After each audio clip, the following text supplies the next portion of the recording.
Hi అండి, అందరికీ నమస్కారం. Welcome to my channel. ఈ వీడియోలో ఇప్పుడే అందిన వార్త అండి. ఆగస్టు నుంచి వస్తువుల ధరలు పెరుగుతున్నాయండి. వాటి పూర్తి వివరాలు అయితే వీడియోలో తెలుసుకుందాము. వీడియో ఎక్కడ కానీ స్కిప్ చేయకుండా ఎండ్ వరకు చూడండి, అప్పుడే పూర్తి ఇన్ఫర్మేషన్ అర్థమవుతుంది. అలాగే వీడియోకి ఒక లైక్ చేయండి ఫ్రెండ్స్. వీడియోలోకి అయితే వెళ్ళిపోదాము. ఫ్రెండ్స్, ఇక విషయానికి వచ్చినట్లయితే కేంద్ర ఆర్థిక మంత్రి నిర్మలా సీతారామన్ గారు బడ్జెట్ను ప్రవేశపెట్టారు.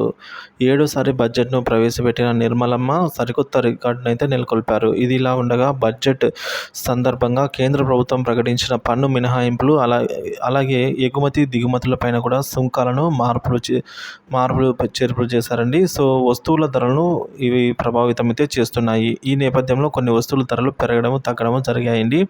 వాటి వివరాలు ఇప్పుడు మనం తెలుసుకుందాము. ధరలు ఇప్పుడు పెరిగిన వాటి ధరలు తెలుసుకుందామండి.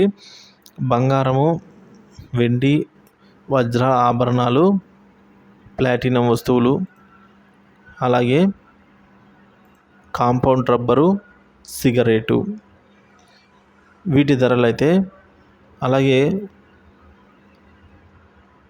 వీటి ధరలు పెరుగుతాయండి.